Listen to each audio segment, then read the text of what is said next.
반갑습니다.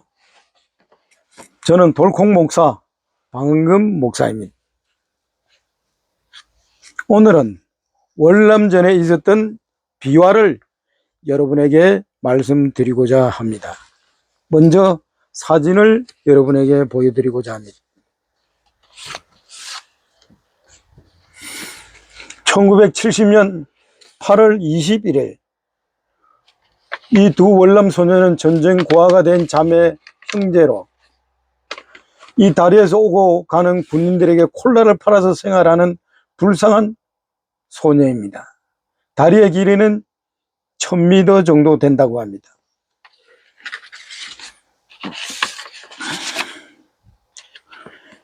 이 사진은 1970년 9월 23일 월남 소년과 같이 사진을 찍었는데 머리 깎은 것이 매우 인상적이라고 합니다. 이 사진은 1970년 6월 7일 백마 29연대 군인교회에서 연대 군목님과 같이 사진을 찍은 것입니다. 오늘 이 말씀을 드리는 이유는 지난 10월 14일에 대전 국립묘지에서 오창환 소령 그리고 오창환 장로님이신 장로님 추도 14주기 예배가 대전 현충원에서 열렸습니다. 저는 그때 노예가 있어서 참석하지 못했습니다.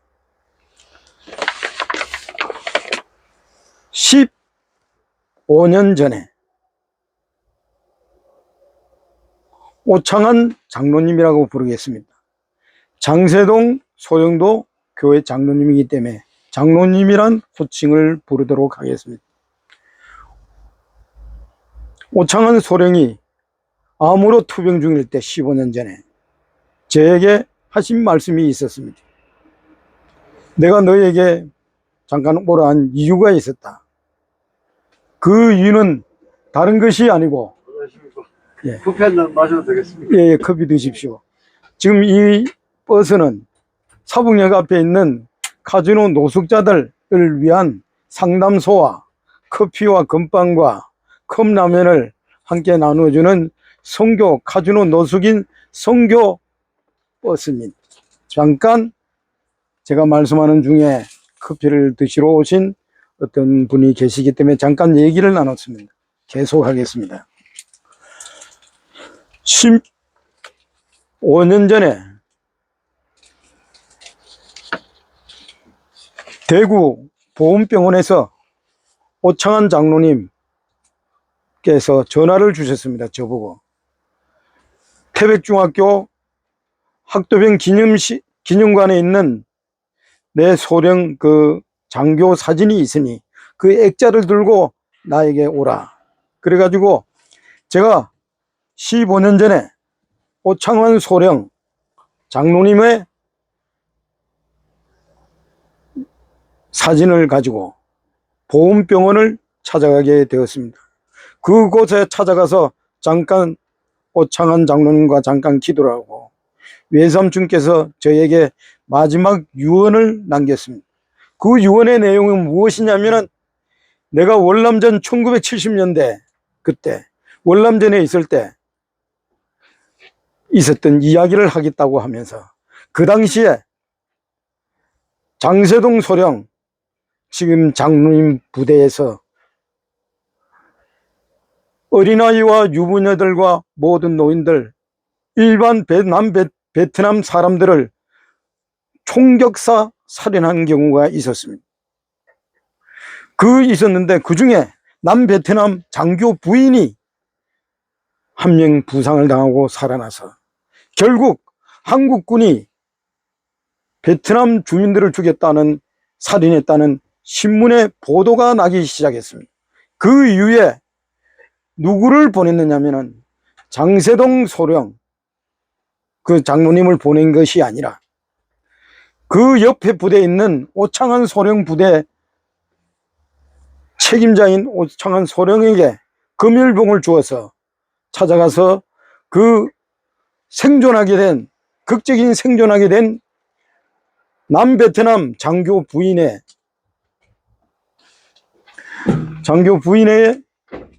금일봉을 전달하면서 사과하는 사진이 그 다음 날에 베트남 신문에 보도되었다고 합니다. 그러면서 외삼촌인 오창한 소령 그 장로님께서는 나는 절대 군인으로 학도병 1951년 1월 초순에 학도병으로 출전하면서 지금까지 하나님 앞에 당당하게 살았노라고 저에게 마지막 유언을 하면서 네가 좀 밝혀달라, 진실을 밝혀달라고 저에게 이야기를 했습니다. 그래서 지금 제가 얘기합니다. 오창한 소령은 1931년생, 장세동 소령 장로님은 1936년생. 그 동생인 오창한 소령 동생 오창학 목사, 작년에 육사 16기 예배에 참석한, 예배를 인도한 오창학 목사는 39년생입니다. 제가 작년에 오창학 목사님한테 사실을 다 이야기를 했습니다. 작년에 육사 16기 예배에 참석해서 장세동 장로님을 만나서 얘기했다고 합니다. 장로님, 오창한 소령 아십니까? 깜짝 놀래더래요. 제가 오창한 소령 동생 오창학 목사입니다.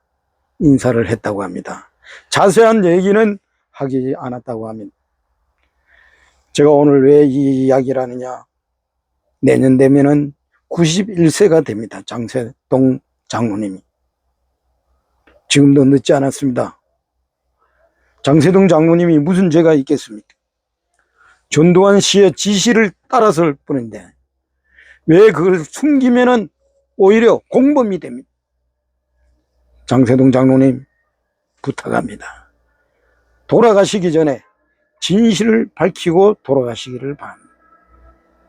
여러분, 지금도 늦지 않았습니다. 여러분, 회개는 왜 가치가 있느냐? 회개는 용서받을 수 있다는 것이, 진실을 이야기하면 하나님이 용서하신다는 것을 기억하시고 월남전에 있었던 비화를 솔직하게 얘기해 주시기를 바랍니다. 전두환 상관의 지시에 의해 가지고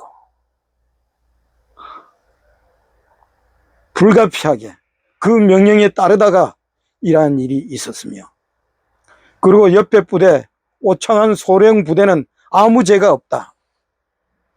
그 일로 인해서 1980년대 이후에 오창한 소령 부대와 장세동 소령 부대와 매월 가을만 되면 친교 체육대회를 열었다고 합니다.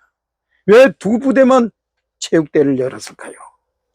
그런 부끄러운 과거를 숨기기 위해서입니까? 여러분, 진실은 여러분 숨겨지지 않습니다. 하늘에 계신 하나님이 보시기 때문입니다. 진실한 회개는 용서받을 수 있습니다. 장세동 장로님, 지금도 늦지 않았습니다. 솔직하게 얘기하시기 바랍니다. 장세동 장로님은 죄가 없습니다. 전두환 씨의 명령에 의해 가지고 그 명령에 순종한 죄밖에 없습니다. 솔직하게 얘기하시고, 지금 하늘나라에서 진실된 말을 기다리고 있는 오창한 소령, 오창한 장로님, 그리고 그 가정을 위해서 솔직한 진실을 밝혀주시기를 바랍니다.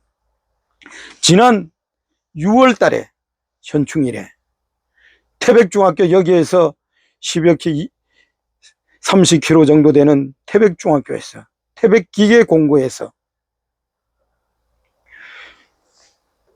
현충일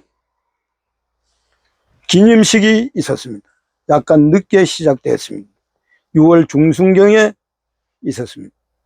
그때 오창한 소령에 차남되는 오철음 목사, 오창환 소령의 남동생 되는 오창학 목사, 오창학 목사님의 제수되는 유순아 사모, 그리고 조카인 방은금 목사가 함께 했습니다. 그곳에서 추모 현충일 추모 기념식을 가졌습니다.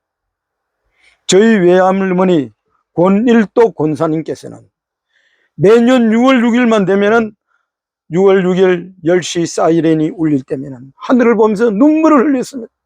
사랑하는 내 아들 오창남, 하늘에서 만나자. 사랑하는 내 아들 오창남, 하늘에서 만나자. 우리나라에서 가장 많은 학도병을 보낸 고등학교 학도병 학교는 127명을 보낸 태백중학교입니다. 과거에는 태백중학교, 고등학교가 같이 교육을 했기 때문에 태백중학교라고 호칭을 했습니다. 127명이 전투에 참석했습니다. 그 중에 한 가정에 2명이 참석한 가정은 우리나라에서 유일하게 오창환 소령, 오창남 학도병 그 가정이었습니다. 오창남 학도병은 53년 5월 30일 기마 전투에서 전사했습니다. 저희 어머니께서 6월 6일만 되면 저에게 이야기를 하셨습니다. 넷째야 일로 오너라. 오창남 외삼촌이 51년도 1월 달에 학도병으로 출마한 이후에 53년 5월 30일 전사하기 전에 휴가 때마다 나에게 와서 동동구름을 가져와서 나에게 가져왔단다. 6월 6일만 되면 하늘나라 있는 동생 오창남이가 기억이 난다 하면서 눈물을 흘리던 그때가 생각납니다. 여러분, 국가를 위해서 충성하는 것은 매우 아름다운 것입니다. 상관에 충성하는 것도 군인의 도리입니다. 그러나 불의에 참석하는 것은 잘못된 것입니다. 계엄을 하자는데 계엄에 동조하는 것은 불법입니다. 오늘 이 말씀을 드린 것은 월남전 때 많은 민간인을 죽인, 전두환의 지시에 의해 가지고 죽인 그 살인은 분명하게 진실이 밝혀져야 된다는 것입니다. 오창환 소령의 마지막 유언, 내 부대에서 죽인 것이 아니라 장세동 부대에서 죽였다. 장세동 소령은 죄가 없다. 전두환의 지시에 의해 가지고 그냥 베트남 주민을 죽인 것밖에 없다. 그 중에 한 명, 남베트남 장교 부인이 살았어. 진실이 나타나기 시작했다고 합니다. 그 이후부터 어떤 일이 있었을까? 확인 사살을 하고 그런 일이 전혀 없었다고 합니다. 또다시 재발이 될까봐. 장세동 장로님, 같은 장로님으로서 오창환 소령의 진실을 밝혀주시기를 바랍니다. 저는 장세동 장로님의 믿음을 믿습니다. 진실한 하나님을 믿는 주의 종이란 것을 믿습니다. 지금도 늦지 않았습니다. 늦었다 할 때가 가장 빠를 때입니다. 장로님 믿습니다.